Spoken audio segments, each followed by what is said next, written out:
नमस्कार, मी Mayura. Cook with मराठीमध्ये तुम्हा सर्वांचं मनपूर्वक स्वागत. तर आजची रेसिपी आहे पाय सूप.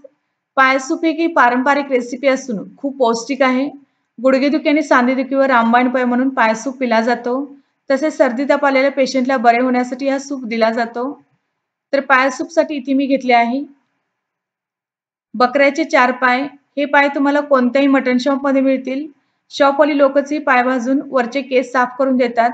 घरी आणल्यावर जर तुम्हाला कुठे कुठे केस दिसत असतील तर पुन्हा गॅसवर भाजून सुरीने खरवडू शकता. आता या पायावर ज्वारीचे थोडे पीठ टाकावे. साधारण 3 ते 4 टेबलस्पून ज्वारीचे पीठ किंवा गव्हाचे पीठ जरी वापरला तरी काहीच हरकत नाही. पायाला हे पीठ छान अगदी व्यवस्थित लावून घ्यावं. याने काय होतं तर पायाला भाजलेला जो जळका वास असतो तो निघून जातो. आता याला आपण पाण्याने स्वच्छ धुवून घेऊयात. या ठिकाणी पाण्याने स्वच्छ धुवून घेतलेत. पाया स्वच्छ झालेला दिसत आहे. यानंतर फोडणीसाठी इथे मी घेतले आहे 1 कांदा बारीक कापलेला, 10 ते 15 लसणाच्या पाकळ्या, हाफ इंच आलं, 2 हिरव्या मिरच्या, 2 लवंगा, 5 काळी मिरी, 1 दालचिनीचा तुकडा, 2 हिरवी वेलची, 2 तमालपत्र, पाव टीस्पून हळद, 1 टीस्पून गरम मसाला. लहान मुलांसाठी जर सूप करत असाल तर मिरच्या, काळी मिरी आणि लवंगा स्किप कराव्यात.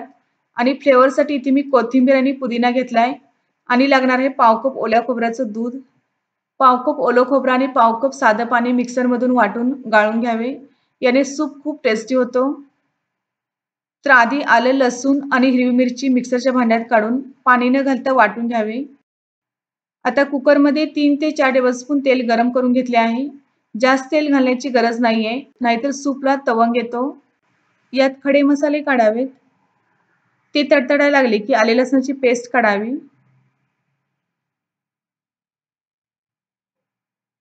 2 मिनिटे परतल्यानंतर यात कांदा काढावा.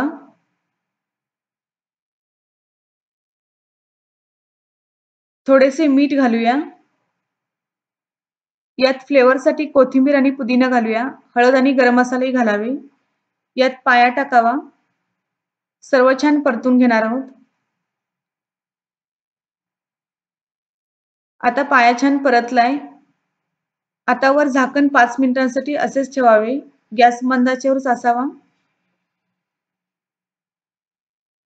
बरोबर 5 मिनिटांनंतर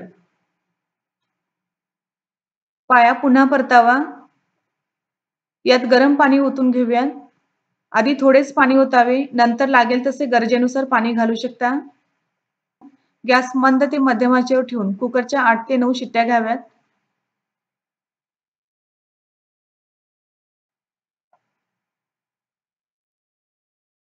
तर आता या ठिकाणी कुकरच्या 8 ते 9 शिट्ट्या झालेत. प्रेशरही निघून गेले आहे. आता झाकण उघडून बघूयात. वा, खूप मस्त सूप तयार झालाय. आता पाया शिजलाय की नाही हे बघूया.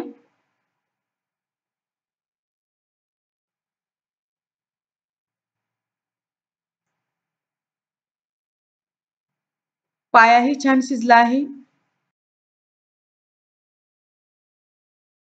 यात गरजेनुसार पुन्हा गरम पाणी ओतावे.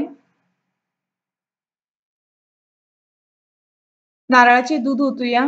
याने सूपला थोडासा थिकनेस येतो. तसेच चवीलाही खूप टेस्टी होतो. आणि आता पुन्हा साधारण 10 मिनिटे तरी मध्यम आचेवर उकळू द्यावे. बरोबर 10 मिनिटांनंतर तुम्ही बघू शकताय खूप मस्त सूप तयार झालाय. गरम गरम सूप लहान मुलांना तसेच वृद्धांना देखील हा सूप तुम्ही देऊ शकता. खूप पौष्टिक आहे. तेव्हा घरी ट्राय करा आणि तुमच्या प्रतिक्रिया कळवा. नेहमीप्रमाणे आजचा व्हिडिओ आवडला असेल तर लाईक करा, शेअर करा. तसेच कुक विथ मराला सबस्क्राईब करायला विसरू नका. धन्यवाद.